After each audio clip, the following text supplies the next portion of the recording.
열왕기상 9장 1절부터 9절 말씀까지 교독합니다. 열왕기상 9장 1절부터 9절 말씀까지 교독합니다. 제가 먼저 1절 읽습니다. 솔로몬이 여호와의 성전과 왕궁 건축하기를 마치며 자기가 이루기를 원하던 모든 것을 마친 때에 여호와께서 전에 기브온에서 나타나신 같이 다시 솔로몬에게 나타나사 여호와께서 그에게 이르시되 내 기도와 네가 내 앞에서 간구한 바를 내가 들었은즉 나는 내가 건축한 이 성전을 거룩하게 구별하여 내 이름을 영원히 그곳에 두며 내 눈길과 내 마음이 항상 거기에 있으리니 내가 만일 내 아버지 다윗이 같이 마음을 온전히 하고 바르게 하여 내 앞에서 행하며 내가 나에게 명령한 대로 온갖 일에 순종하여 내 법도와 윤례를 지키며 내가 내 아버지 다윗에게 말하기를 이스라엘의 왕 위에 오를 사람이 내게서 끊어지지 아니하리라 한대로 내 이스라엘의 왕위를 영원히 견고하게 하리니와 만일 너희가 너희의 자신이 아주 돌아서서 나를 따르지 아니하면 내가 너희 앞에 두고 나의 계명과 법도를 지키지 아니하고 가서 다윗의 성과 그것을 경배하며 내가 이스라엘을 내가 그들에게 준 땅에서 끊어버릴 것이요 내 이름을 위하여 내가 거룩하게 구별한 이 성전이라도 내 앞에서 던져 버리리니 이스라엘의 모든 민족 가운데서 속담거리와 이야기거리가 될 것이며 8절 9절 다 같이 봅니다. 이 성전이 높을지라도 지나가는 자마다 놀라며 비웃어이르되 여호와께서 무슨 까닭으로 이 땅과 이 성전에 이같이 하셨는고 하면 대답하기를 그들이 그들의 조상들을 애굽 땅에서 인도하여 내신 그들의 하나님 여호와를 버리고 다른 신을 따라가서 그를 경배하여 섬김으로 여호와께서 이 모든 재앙을 그들에게 내리시리라 하리라 하셨더라. 아멘. 오늘 말씀의 제목은 성전을 넘어 하나님께 영광 제목으로 함께 은혜 나누고자 소설가 이청준 선생이 1976년에 발표한 당신들의 천국이라는 작품이 있습니다. 이 작품은 제가 신학교 때 수록도에 가서 공연하기 전에 읽은 책입니다. 지금 제 거리가 있는지 모르겠어요. 그래서 예스24.com에 가서 찾아보니까 아직도 이 책이 많이 판매가 되고 있더라고요. 그래서 많이 반가웠습니다. 76년에 발표한 당신들의 천국이라는 작품. 이 줄거리는 대충 이렇습니다. 5.16 군사 쿠데타가 끝난 후 5.16 하면 우리 아이들은 무슨 말인지 잘 이해가 안 되죠. 네. 이 5.16 군사 쿠데타가 끝난 얼마 후 이 소록도 한센병, 그때만 해도 한센병이라고 하고 나병이라고 했어요. 한센병 병원에 조백한 대령이라는 사람이 병원장으로 이제 부임해 옵니다.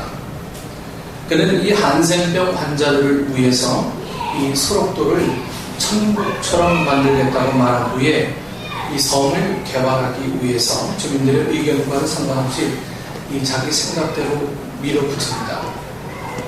그러나 결국 그의 노력은 사람들의 비협조, 육지 사람들의 이 소록도를 향한 탐욕이 가세되면서 타국에 이르게 됩니다. 이 소설은 한 사람이나 집단의 의지와 노력이 과연 모두에게 기쁨을 가져오는가, 아니면 그 일을 추진하는 몇몇 사람에게만 기쁨을 주는 천국을 만드는가라는 이 질문을 우리에게 던집니다. 이 민주주의라는 이 타이틀이요 주는 의미는 굉장히 신선하죠. 그러나 그 민주주의를 살아가는 사람들의 삶의 모습 속에는 굉장한 아이러니가 숨어 있어요. 네. 몇몇 사람들의 어떤 기쁨을 위해서 민주주의가 존재하느냐, 아니면 모두를 위한 목적으로 민주주의가 존재하느냐라고 하는 질문도 이 책에서는 우리에게 던지는 건 아닌가 하는 생각을 갖게 됩니다. 그런데 오늘날 민주주의는 사실 민주주의가 지향하는 민주주의라기보다는 민주주의를 가장한 많은 사람들의 이권 다툼으로 민주주의가 이렇게 전락해버리는 일이 아닌가 하는 것으로 매우 안타까움을 금할 수 없습니다. 얼마 전에 전두환 추징법이 2020년까지인가요? 그의 가족까지 확대해서 적용해서 계속 추징하는 법이 통과가 되는 걸 보고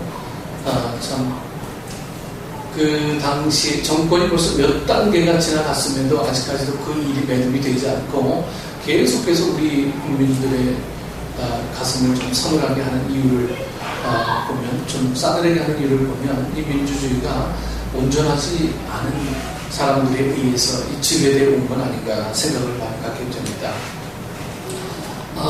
한가에는 미국에도 여러 가지 재산을 타인 명의로 해서 숨겨진 재산들이 비일비재하다는 소문들이 팽배합니다. 그래서 과연 우리가 이 건설하는 민주주의가 많은 사람들을 위한 거냐 아니면 일부 사람들을 위한 거냐라고 하는 이 질문은 1976년도에도 던져졌고 오늘 이 시대도 무부당하게 던져지는 질문이라고 봅니다. 여러분, 이런 일은 주변에 많이 있어요. 가까운 예로는 예를 들면 평소에는 이 부모님 막 제대로 찾아보지도 않다가 갑자기 부모님이 칠순잔치, 팔순잔치 요즘 회갑 안 하잖아요. 잘.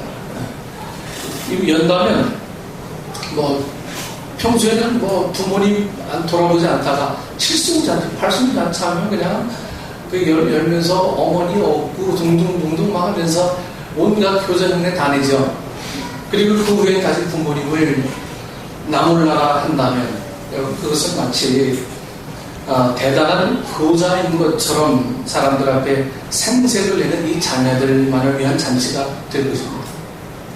이런 일은 우리가 하나님을 섬길 때에도 얼마든지 일어날 수 있어요. 얼마든지 일어나고요.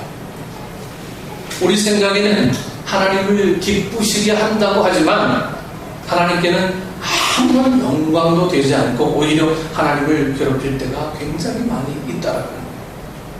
하나님을 영광되게 한다고 얘기는 하지만 실제로는 하나님과 무관한 하나님을 괴롭히는 행동을 우리가 이렇게 신앙생활을 할 때가 있지 않느냐 하는 것이죠. 오늘 읽은 말씀은 이스라엘 왕 이 솔로몬이 하나님의 성전을 완공한 후의 일을 말씀합니다. 솔로몬은 성전 공사가 끝난 후 거창한 봉헌 예식을 거행했습니다. 하나님의 언약궤를 성전에 모셨고 봉헌 기도를 올리고 잔치를 열어서 축하했습니다. 이에 대해서 열왕기상 8장 63절 말씀을 보면 이렇습니다. 솔로몬이 화목제의 희생제물을 드렸으니 곧 여호와께 드린 소가 22,000마리요 양이 12만 마리라. 이와 같이 왕과 모든 이스라엘 자손이 여호와의 성전에 봉헌식을 행하였는데 라고 했습니다. 봉헌 예식은 14일간 진행됐습니다. 하나님이 이 왕궁을 건설하고 또 성전을 건설하고 난 다음에 14일 동안 소 2만 마리, 양 12만 마리 잡아놓고 사람을 초청해서 잔치를 14일 동안 베풀었다고 하는 거죠. 성전 봉헌식이 끝났으니 이제는 하나님께서 응답하실 차례였습니다. 하나님, 우리가 이렇게 하나님 앞에 예물을 드리고 성전도 봉헌했습니다. 하나님, 이제 우리에게 칭찬해 주십시오. 이렇게 머리 디비는 거예요. 하나님, 나 잘했죠? 나 착하죠? 하나님, 나 열심히 했죠? 이렇게 칭찬받으려고 하는 거예요. 여러분, 사람들은 어떤 응답을 기대했을까요? 하나님, 누구도 못한 이 성전 완공을 이 솔로몬 제가 다 했습니다. 하나님, 나 칭찬해 주세요. 또 하나님 어떤 응답을 사람들은 기대했을까요? 정말 수고 많았다. 이렇게 감격스럽기는 처음이다. 너희가 이토록 귀하게 여기니, 귀하게 섬기니 정말 내 마음이 기쁘다. 내가 너에게 복을 주겠다고 하신다면 사람들이 기대하는 상황에 꼭 맞는 응답이 될 것입니다. 사람이 이 얘기 듣고 싶은 거예요. 내가 원하는 것, 내가 기대하는 것, 네가 그렇게 해줬으니 얼마나 내 마음이 진히 기쁜지 모르겠다. 사람들은 이 마음을 기대하고 하나님 앞에 귀를 좀 더 세웁니다. 그렇다면 하나님의 응답은 어떠했나? 1절에서 3절 한번 보십시오. 솔로몬이 여호와의 성전과 왕궁 건축하기를 마치며 자기가 이루기를 원하던 모든 것을 마친 때에 여호와께서 전에 기브온에서 나타나신 같이 다시 솔로몬에게 나타나사 여호와께서 그에게 이르시되 내 기도와 내가 내 앞에서 간구한 바를 내가 들었음즉 나는 내가 건축한 이 성전을 거룩하게 구별하여 내 이름을 영원히 그곳에 두며 내 눈길과 내 마음이 항상 거기에 있으리라 라고 했습니다. 내 기도를 다 들었다. 너희가 정성껏 지은 이 성전을 기꺼이 받을 것이다. 그리고 거룩하게 구별하여 내 이름을 거기에 두고 내 눈길과 마음을 거기에 두겠다. 이렇게 말씀하셨어요. 여기까지는 좋았어요. 여기까지는 사람들이 들으려고 하는 대답을 이제 서두같이 들려지게 됐습니다. 솔로몬이 기대하는 응답이었습니다. 여기까지 3절까지는요. 그런데 문제는 그 다음이었어요. 그 다음 말씀은 솔로몬을 긴장시키기에 아주 충분한 말씀이 나오게 됩니다. 하나님께서는 솔로몬 수고했어. 내가 성전까지 지어 바쳤으니 영원한 면죄부를 내가 다 주겠다. 내가 앞으로 어떻게 하든 평생의 복의 복을 주겠다. 이렇게 말씀하지 않으셨어요. 오히려 하나님께서는 성전 건축이 결국 그들의 미래를 보장하는 게 아님을 분명히 말씀하십니다. 솔로몬 네가 성전 건축했지만 성전 건축한 이 사실이 너희 장래를 보장하는 이유가 될 수는 없다라고 하는 것을 솔로몬에게 분명하게 지금 선언하시면서 말씀하시는 장면이 나옵니다. 이렇게 말씀하시는 이유가 무엇입니까? 그것은 솔로몬이 원하는 것과 하나님께서 원하시는 것 사이에 여러분 차이가 존재했기 때문입니다. 그러니까 하나님의 원하심, 솔로몬의 원하심은 분명한 차이가 있었다는 것을 보여주게 된다라고 하는 거죠. 1절을 다시 보면요, 솔로몬이 여호와의 성전과 왕궁 건축하기를 마치며 자기가 이루기를 원하던 모든 것을 마친 때에 라고 했습니다. 자기가 이루기를 원하던 모든 것을 마친 때에 솔로몬은 자기가 이루기를 원하던 모든 것을 다 이루었습니다. 그렇다면 하나님께서 이루시기를 원하시는 것도 다 이루어진 것일까요? 문제는 그게 아니라는 거예요. 솔로몬이 원하는 것은 다 이루었지만 하나님께서 원하시는 것은 이제부터 이루어져야 할 미래의 것으로 남아 있었습니다. 또 솔로몬이 원하는 것과 하나님께서 원하시는 것은 여러분 그 내용도 달랐습니다. 여러분 우리 하나님 아버지께서는 여러분 우리와 같지 않으세요. 하나님을 우리 수준에서 생각하는 데서부터 우리의 불행이 시작됩니다. 하나님께서도 우리처럼 생각하실 것이라는 이 전제를 우리는 버려야 합니다. 하나님께서 우리의 생각에 맞추도록 하는 것은 우리 스스로가 하나님이 되는 행위가 되는 거죠. 우리가 하나님께 맞추어야 합니다. 우리가 하나님께 맞춰야 됩니다.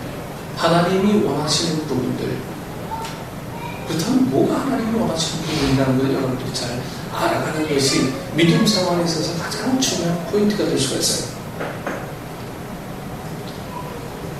바로 여기서 이 고등 종교와 하등 종교의 여러분 차이점이 나타나게 됩니다. 여러분 하등 종교는 자신을 위해 신을 섬깁니다. 신은 이름만 신일 뿐 사실은 이 사람의 종입니다. 이런 신앙을 가진 사람은 자신의 뜻대로 따라주지 않는 신에게 막 화를 내기도 하고 신을 달랠 요양으로 신이 좋아하는 것을 막 다 바쳐요. 신이 자신의 뜻을 따라주지 않는 것 같고 자신이 원하는 것을 얻지 못할 때 사람들은 기꺼이 그 신을 또 버립니다. 아니, 애초부터 그 신은 진정한 신이 아니라 사람들이 자기 욕심을 위해 만들어낸 허구에 불과했습니다. 그러나 여호와 하나님을 믿는 것은 근본부터가 다릅니다. 근본부터가. 하나님께서는 세상이 존재하기 전 영원 전부터 계셨어요. 우리를 포함한 이 세상의 모든 것은 다 그분께서 만드신 것입니다. 그러면 우리는 그분께 맞춰 살도록 설계되어 있는 거예요. 우리가 하나님께 맞춰 살도록. 마치 자동차가 제대로 달리게 하려면 설계자의 의도대로 해야 되는 것과 같습니다. 지정된 연료를 놔야 하고 정해진 때 이 소모품을 갈아줘야 합니다. 사용 설명서대로 해야 자동차를 제대로 관리할 수가 있습니다. 마찬가지로 우리의 인생도요, 하나님의 뜻에 따를 때 여러분 제대로 관리가 되는 거예요. 하나님의 뜻에 따를 때 그게 불편하고 좀 더 연장돼서 나중에 해야 될 일이라고 우리가 생각하지만 하나님의 뜻대로 설계되어진 우리의 삶 속은 하나님의 뜻에 맞춰 살도록 그렇게 지급받은 존재인데 그렇게 살지 않으려고 했을 때 어긋나게 되고 어렵게 되고 힘들게 되었다는 거죠. 기독교에서는 우리의 뜻이 이루어지는 것이 아니라 하나님의 뜻이 이루어질 때 기쁨을 느끼게 되는 거예요. 자신을 하나님의 뜻을 이루는 도구로 드리기를 기뻐합니다. 하나님의 뜻을 위해서라면 여러분 순교도 마다하지 않는 게 바로 이런 이유에서 비롯되는 거죠. 순교라고 하는 것은 사실 굉장히 어려운 일이잖아요. 불가능한 일이잖아요. 그런데 순교가 가능한 이유는 하나님이 기뻐하시는 이유로 내 삶의 목적이 맞춰져 있습니다. 그래서 기독교에서는 무엇을 얻는 것에 초점이 있지 않고요. 그분께 나아가는 것, 여기에 초점이 있습니다. 하나님 앞에 나아가는 것에 이 초점이 맞춰져 있어요. 신앙의 성숙도는 자신을 버리고 하나님의 뜻에 가까이 다가서는 정도에 따라 판단됩니다. 그러므로 솔로몬과 백성의 신앙은 그들이 원하는 것을 이룸으로써가 아니라 하나님께서 원하시는 것을 이룸으로써 참된 모습을 갖게 되어 있었습니다. 그러나 본문 분명 1절 말씀에서 솔로몬이 원하는 것을 다 이루던 그때라고 하는 시작을 통해서 하나님께서는 무관한 성전, 하나님의 뜻, 하나님의 계획은 무관한 성전이 바로 솔로몬의 성전이었다라고 하는 것을 하나님은 많은 이 솔로몬은 오늘 우리에게 이렇게 직접 자기 입술로 얘기하는 거예요. 여기서 결정적으로 중요한 것은 마음입니다. 저는 마음이라고 해요. 마음. 하나님께서는 마음을 온전히 하고 바르게 하여 내 앞에서 행하며라고 하셨습니다. 하나님 앞에서 성전보다 중요한 것은 마음입니다. 마음은 모든 문제의 이 밑바닥에 있는 근본 문제입니다. 흔히 마음 먹기에 달려있다고 말하죠. 그러나 마음을 바르게 먹는 것은 정말 어려운 일입니다. 첫째, 마음은 눈에 보이지 않는다는 하나의 특징이 있어요. 마음이라는 것은 눈에 보이지 않아요. 여기 보이는 것과 보이지 않는 것 사이에 문제가 놓여 있습니다. 보이는 것과 보이지 않는 것. 이 솔로몬은 눈에 보이는 것을 이루었습니다. 그가 백성들과 함께 지은 성전은 화려하기 이를 데 없는 건축물로서 그때까지 이스라엘 역사에서 그보다 더 장대한 건물은 일찍이 없었어요. 이를 위해 엄청난 사람들이 동원됩니다. 역군 3만 명, 진군이 7만 명, 산에서 돌 뜨는 자가 8만 명, 감독관이 3,300명 이렇게 됩니다. 감독관이 3,300명. 공사에 소요된 시간은 무려 7년이었습니다. 게다가 다윗과 백성의 지도자들이 드린 이 금은 모아를 보면 금이 8,000달란트와 그리고 1만 다리, 은이 1만 7,000달란트, 놋 1만 8,000달란트, 철이 10만 달란트나 되었습니다. 이렇게 해서 사람들의 눈에 보이는 최고로 화려한 건물이 세워졌습니다. 그러나 하나님께서는 이 엄청난 성전보다 눈에 보이지 않는 마음을 귀하게 여기셨습니다. 눈에 보이지 않는 이 마음, 하나님께서 눈에 보이는 것보다 눈에 보이지 않는 것을 중요하게 여기셨다는 것은 이미 10계명 중에 제2계명에 잘 나타나 있습니다. 출애굽기 20장 4절에서 5절 보면 너를 위하여 새긴 우상을 만들지 말고 또 위로 하늘에 있는 것이나 아래로 땅에 있는 것이나 땅 아래 물속에 있는 것에 어떤 형상도 만들지 말며 그것들에게 절하지 말며 그것들을 섬기지 말라고 하셨습니다. 여러분 언뜻 생각하면 이 계명은 단순히 우상을 만들지 말라는 말씀으로 보여지게 됩니다. 그러나 이 말씀은 본질적 이 의미는 하나님을 섬긴다고 하면서 하나님을 눈에 보이는 그 어떤 모습으로도 만들지 말라는 것입니다. 이 문제를 제대로 이해하지 못하여 발생한 사건이 출애굽기 32장에 나오는 여러분 금송아지 사건이에요. 금송아지. 모세가 이 시내산에 올라가서 내려오지 않자 백성들과 이 아론은 불안한 나머지 금송아지를 만들게 됩니다. 이 일로 인해서 하나님의 진노가 임했고 많은 사람들이 죽게 되죠. 여러분 뭐가 문제입니까? 그들이 하나님을 버리고 금송아지를 섬겼기 때문입니까? 저는 결코 아니라고 봐요. 출애굽기 32장 4절에서 5절 이렇습니다. 아론이 그들의 손에서 금고리를 받아 부어서 조각칼로 새겨 송아지 형상을 만드니 그들이 말하되 이스라엘아 이는 너희를 애굽 땅에서 인도해낸 너희의 신이로다 하는지라. 아론이 보고 그 앞에 제단을 쌓고 이에 아론이 공포하여 이르되 내일은 여호와의 절일이니라 하니 이들은 금송아지를 가리켜 너희를 애굽 땅에서 인도해낸 너희의 신이라고 했고 내일은 여호와의 절일이라고 했습니다. 그들은 여호와 하나님을 버릴 생각이 조금도 없었어요. 여러분 아론이 금송아지를 만든 것은요 금송아지가 우상으로 인해서 금송아지를 만든 게 아니고 하나님의 형상을 금송아지로 표현한 거예요. 여러분 이 말씀 이해되세요?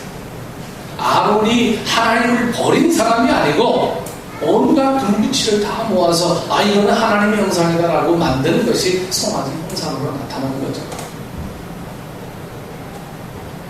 이들은 여호와 하나님을 버릴 생각이 없었어요. 왜? 이걸 봐라. 이것은 여호와 하나님인데 이 하나님이 너희를 종되었던 애굽 땅에서 인도해낸 하나님이다 라고 얘기한 것으로 봐서 우상을 만든 것은 물론 잘못이지만 이 아론의 입장은 하나님을 버릴 의도가 전혀 없었어요. 사람들이 하나님을 구체적으로 보여주기 위한 방법으로 송아지를 만든 거죠. 금송아지를 만든 것이 결코 하나님을 등질 요량이 아니었던 거라고 성경은 오늘 저는 그렇게 해석하고 싶습니다. 여러분 그다음 무엇이 문제였습니까? 그것은 눈에 보이지 않는 영이신 여호와 하나님을 눈에 보이는 금송아지 형상으로 만든 거예요. 하나님은 형상으로 표현되어 주시는 분이 아니거든요. 근데 이 아론의 죄는 뭐냐? 하나님을 형상으로 만든 거예요. 금송아지. 위대하신 하나님을 금송아지 모습 안에 가둔 것이야말로 그들의 가장 큰 죄악이었습니다. 여러분 이때부터 이미 하나님께서는 하나님과 사람 사이의 관계는 눈에 보이는 것으로 표현되고 연결되는 게 아니라 이 마음과 마음이 연결된 관계함을 분명히 하신 것입니다. 마음과 마음. 한쪽에서 마음을 무한히 열고요. 한쪽에서 마음을 닫고 이렇게 대하는 그 관계가 절대로 안 되거든요. 부부 관계에서도 마찬가지예요. 가지죠. 이 마음을 닫고서 얘기하면요, 뭐 결과는 뻔합니다. 그러나 마음을 열고 얘기하면요, 그거보다도 신선하고 그거보다도 부드럽고 그거보다도 아름다운 일들이 없습니다. 이게 마음과 마음이 연결돼야 돼요. 이런 관계를 주님은 원하시는 거예요.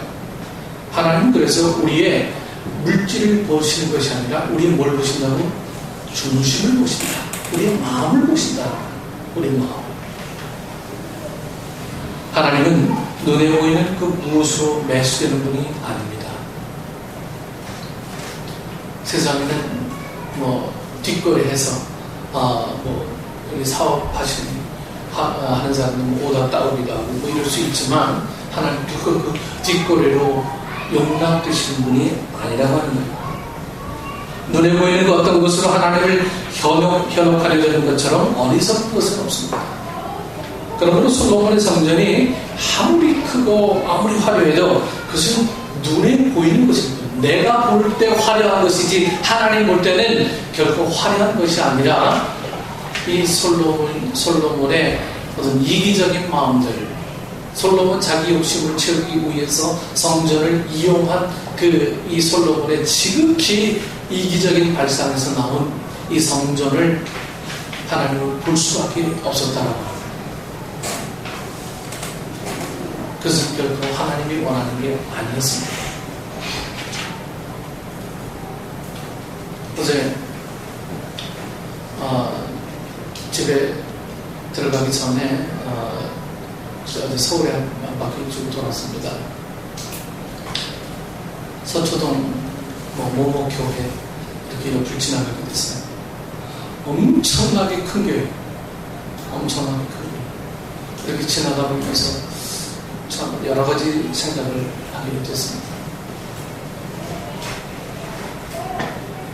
저 교회 땅 한 평으로 우리 교회를 칠 수 있겠다 생각도.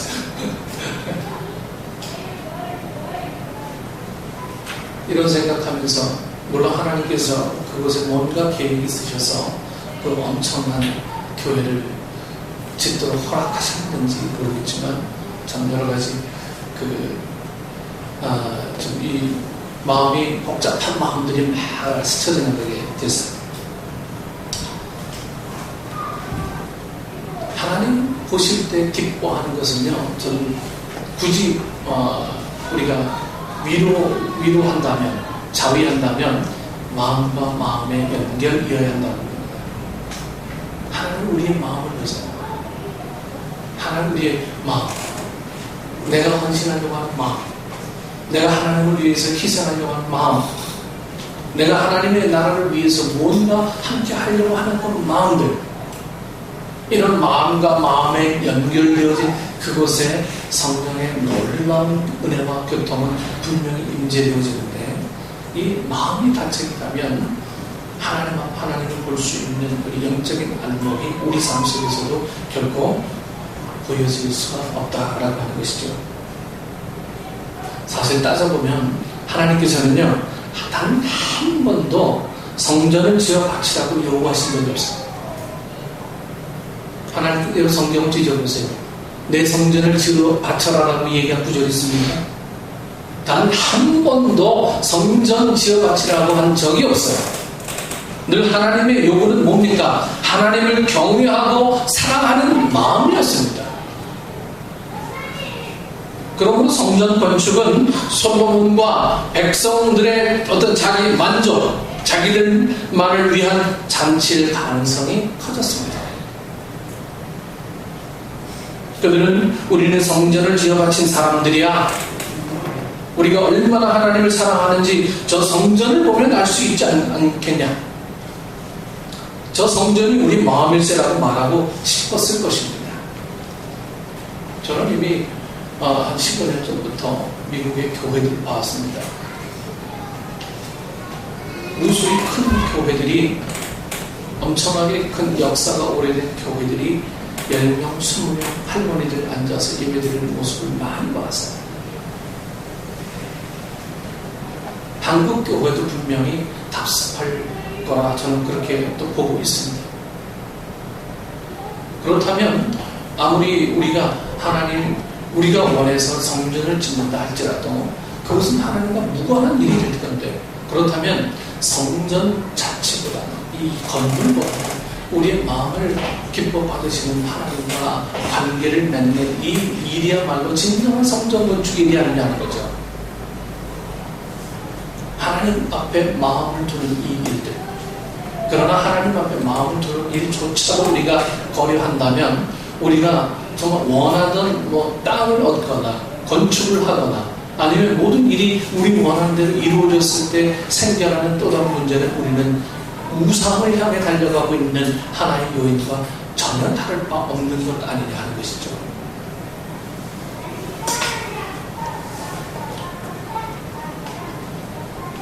두 번째로, 마음은 쉽게 변한다는 존재를 가지고 있어요. 여러분, 마음 이게 쉽게 변해요. 하루에도 12번부터 더 변하는 우리의 마음이잖아요. 물론 성전에는 성전 지을 생각을 했던 이 다윗이나 아버지의 뜻을 따라 성전을 건축한 이 솔로몬, 그리고 이의 마음과 물질을 보탠 이스라엘 백성들이 가졌던 마음이 반드시 있었습니다. 하나님께서 이것을 모르시지 않았습니다. 그러기에 성전에 하나님의 이름을 두시고 눈길과 마음을 두시겠다고 한 것이었습니다. 그렇지만 하나님께서 우려하신 것은 마음은 변한다는 거예요. 마음이 변한다면, 그래서 그 화려한 성전 이 건물에서 그들의 마음이 그만 빠져나간다면 그때 성전은 빈 껍데기에 불과하게 될 것을 아셨습니다. 성전 건물만 남고 하나님을 경외하고 사랑하는 이 마음이 허탄한 우상과 세상의 욕망을 향한다면 무슨 일이 일어나겠습니까? 그래서 저도 처음부터 이 한국에 와서 묵기를 시작할 때 처음 시작했던 장로님과 약속한 일이 있습니다. 장로님, 저를 이곳에 초빙한 것은 한 가지 전제가 달려 있습니다. 저는 큰 교회 원치 않습니다. 예배당 원치 않습니다. 정말 큰 예배당이라면 200명을 넘지 않는 범위 내에서 저는 목회 계획을 갖고 있습니다. 분명히 말씀드렸고요. 아직도 그 생각에는 변함이 없습니다. 성전은 마음과 마음이 나누어지는 어떤 그 교통의 장소가 성전이어야지, 그 성전 자체가 저는 전에 그런 말도 많이 들었습니다. 성전이 예배당이 전도한대요. 그러나 예배당이 전도해서 교회 발걸음까지 호기심 나서 들어오긴 하죠. 그러나 그곳에 과연 그 예배당이 전도하는 사람들이 얼마나 하나님을 온전히 섬기는 프로그램을 가질 수 있겠느냐 하는 것은 다시 한번 생각해 봐야 될 필요가 있지 않느냐는 것이죠. 물론 사람들을 모으는 데는 용이합니다. 그러나 그것에서는 수많은 분쟁과 다툼들을 우리가 과거에도 봐왔고 앞으로도 계속 그렇게 봐올 것입니다.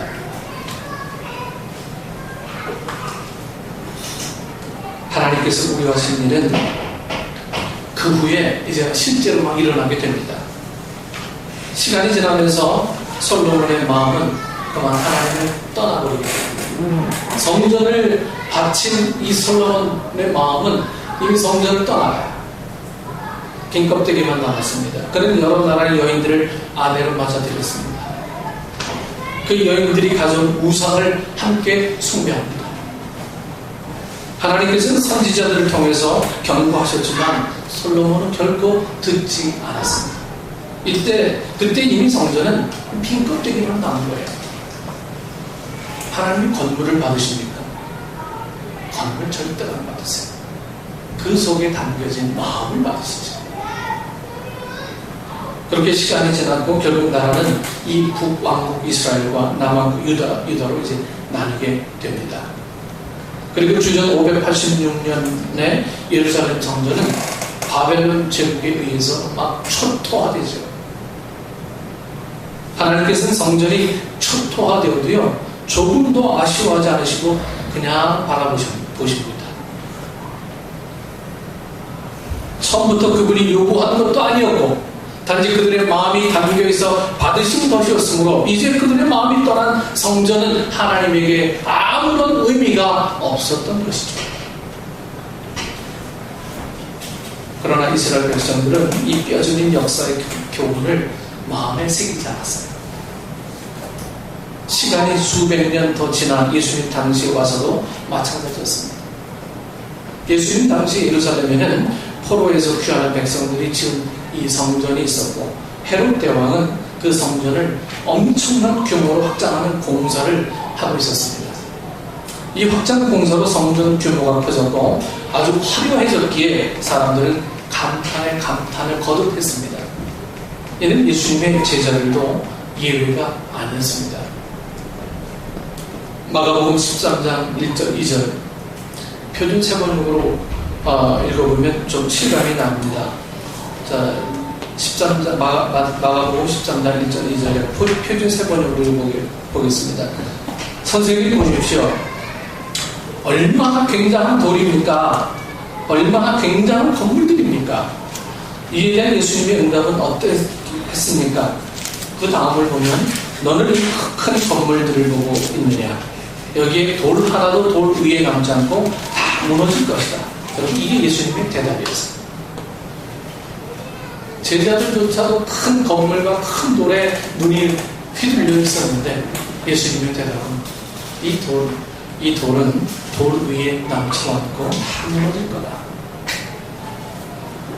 실제로 예루살렘은 AD 70년에 로마의 이 티투스 장군에 의해서 함락되었습니다. 그리고 성전은 아주 폐허가 됩니다. 성전의 붕괴와 함께 성전을 중심으로 살아가던 제사장들이 그만 다 사라져버렸고요. 유대인들은 성전세 대신에 로마에 있는 이 주피터 카피톨리누스 신전에 피스쿠스 유다이쿠스라는 이 불력적 세금을 바치게 됩니다. 로마에는 이제 세금 바쳐요. 티투스 장군은 무려 7만여 명의 유대인을 포로로 끌고 갔고 이들은 티투스의 부친인 이 베스파시안 황제가 착공한 콜로세움 공사에 노역자로 막 투입되게 됩니다. 콜로세움은 티투스가 황제로 즉위한 다음 해인 주후 80년에 완공되었습니다. 오늘날 로마에 버티고 있는 이 콜로세움의 밑바닥에는 유대인들의 피눈물이 흐르고 있는 거예요. 유대인들의 피눈물. 후에 이 콜로세움 소위 원형 경기장에서는 수많은 그리스도인들이 사자의 밥이 되고 순교하기도 했죠. 여러분, 오늘 이 말씀이 우리에게 주는 메시지는 분명합니다. 그것은 성전을 넘어서 하나님께로 나아가라는 거예요.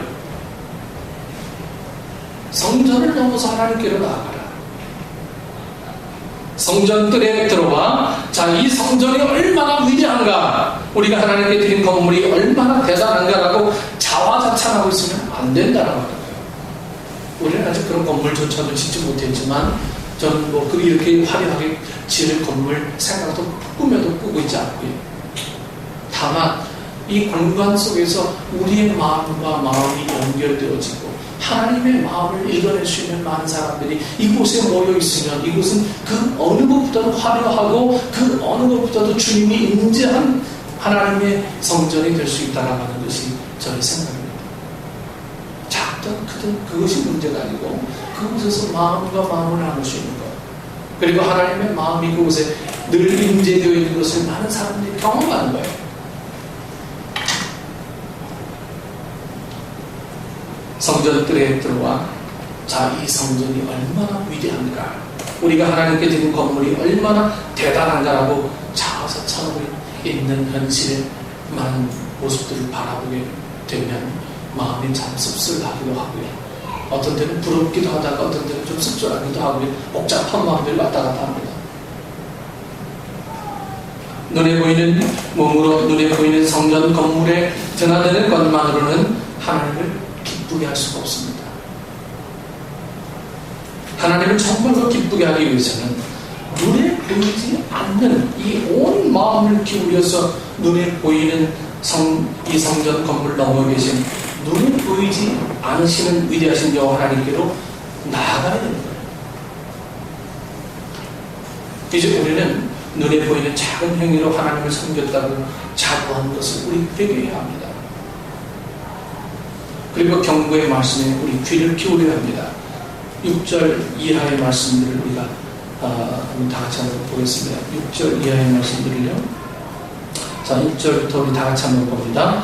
만일 너희나 너희의 자손이 아주 돌아서서 나를 따르지 아니하며 내가 너희 앞에 둔 나의 계명과 법도를 지키지 아니하고 가서 다른 신을 섬겨 그것을 경배하면 내가 이스라엘을 내가 그들에게 준 땅에서 끊어버릴 것이요 내 이름을 위하여 내가 거룩하게 구별한 이 성전이라도 내 앞에서 던져버리리니 이스라엘의 모든 민족 가운데에서 속담거리와 이야기거리가 될 것이며 이 성전이 높을지라도 지나가는 자마다 놀라며 비웃어 이르되 여호와께서 무슨 까닭으로 이 땅과 이 성전에 이같이 행하셨는고 하면 대답하기를 그들이 그들의 조상들을 애굽 땅에서 인도하여 내신 그들의 하나님 여호와를 버리고 다른 신을 따라가서 그를 경배하여 섬김으로 여호와께서 이 모든 재앙을 그들에게 내리심이라 하리라 하셨더라.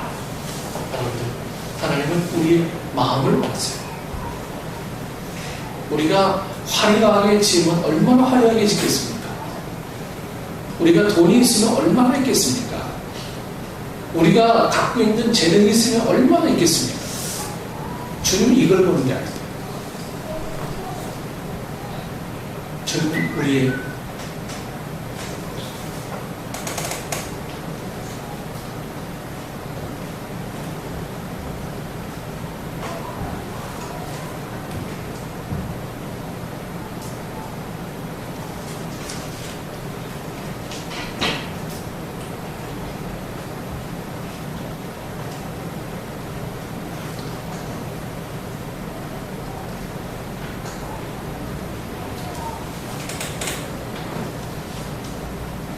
우리의 마음들은 주님을 향해 있는가? 라고 주님을 항상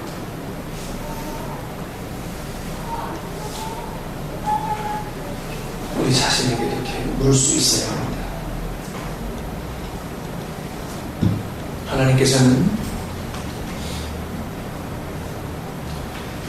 이 돌과 나무로 짓는 성전 건물보다 마음으로 짓는 성전을 더 원하십니다.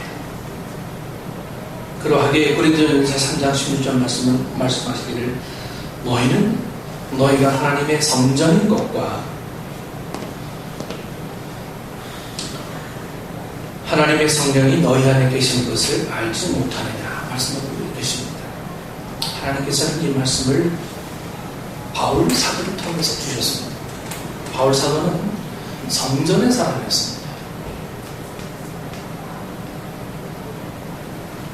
그는 성전에 드나들면서 거기서 제사를 드리고 율법을 따라 사는데 충실했었습니다. 그는 보이는 건물에서 이루어지는 보이는 행위로 이루어지는 신앙에 충실했던 사람이었습니다. 그러나 주님께서는 바울에게 성령의 기름을 부으셨습니다. 이제 그는 성령 안에서 보이지 않는 마음으로 보이지 않으시지만 어디나 충만하게 계시는 하나님을 섬기는 사람으로 변화했습니다. 그는 예루살렘에 고정된 이 건물로서의 성전이 아니라 어디서나 하나님의 뜻을 바르게 행하고 전하는 움직이는 성전의 사람이 되었습니다.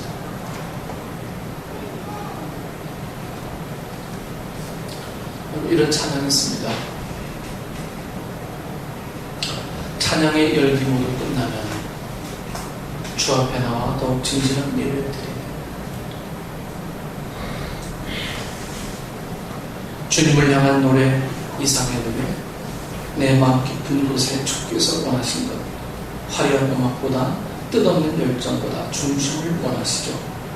주님께 드릴 마음의 예배 주님을 위한 주님을 향한 노래 중심 있는 예배 내려놓고 이제 나 돌아와 주님만 예배해요.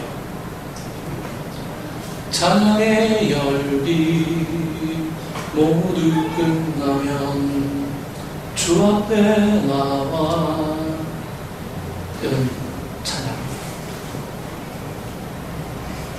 좀 그저께 설교 준비하면서 이 찬양을 통해서 계속 묵상하는 시간을 갖게 됐습니다. 우리 찬양의 열기 속에서 하나님을 발견하지 못하고 그 열기만 남아있는 것은 아닌가. 믿음 생활을 한다고 늘 자부했지만 하나님이 내 안에 합당하지 않으면 결국 온전한 예배자로 서지 못해도 우리 모습은 아닌가. 저 역시 회개하는 마음으로 이 찬양을 부르며 말씀을 준비했습니다. 지금 마음을 주목할 때입니다. 마음. 오늘 몸으로 눈에 보이는 예배당에 나와 앉은 우리가 이제 눈에 보이지 않는 마음으로 눈에 보이지 않으시는 하나님을 바르게 섬기는 사람이 되길 원합니다. 그리하여서 하나님을 향한 이 마음이 담긴 예배, 마음이 담긴 선행, 마음이 담긴 봉사, 마음이 담긴 사랑을 드려야 합니다. 이때 비로소 참된 하나님의 복이 임할 것입니다. 거칠로 하는 모든 행위들은요, 아예 하지 않은 바 못한 결과를 초래할 수가 있습니다. 마음이 담긴. 제가 저도 굉장히 독단적인 사람임에 이 독단적인 일들을 바꿔보려고 저 자신과 굉장히 많이 싸움하고 있습니다. 마음을 나누는 우리 모든 형제들이 되어질 때 부흥은요, 이 마음과 마음이 연결된 곳에서 부흥의 역사는 일어난다고 봅니다. 그러나 마음이 흩어져서 그렇게 있는 그곳에서는 결코 하나님의 역사를 침묵할 수밖에 없다는 것이죠. 오늘 이 시대가 사사시대의 어지러움처럼 흩어지는 마음이 아니라 중심이 잡혀있는 그 마음들로 인해서 오늘 여러분들의 삶에부터 주님이 정말 가장 기뻐하시는 여러분 삶 속의 가정에서 주님을 온전하게 예배하는, 그리고 하나님을 내 마음에서 진정 깊이 높이는 우리 식구들이 되어질 때 이 제단은 비로소 하나님의 능력으로 온전한 인도하심을 받게 되는 하나님의 복이 임할 줄로 믿습니다. 기도하겠습니다. 우리가 원하는 목적을 이루었을 때 우리는 만족하고 기뻐합니다. 내가 원하는 것을 이루었을 때 그것을 우리는 자위하며 기뻐하며 함성합니다. 그러나 우리는 하나님이 내게 원하신 것을 이루려고 하는 목적에는 늘 외면했었고, 내 기쁨, 내 생각, 내 계획, 이런 것들이 추가되어 하나님을 늘 등지며 살았던 우리 모습들을 다시 돌아보기 때문에 나를 하나님의 계획대로 창조하신 그 목적대로 다시 살아가기 위해 내 계획을 수정하며 하나님과 마음을 주고받는 우리 사랑하는 식구들이 되어질 수 있도록 하나님 인도하여 주옵소서. 우리의 마음을 받으시길 원하시는 예수님의 이름으로 기도드리옵나이다. 아멘.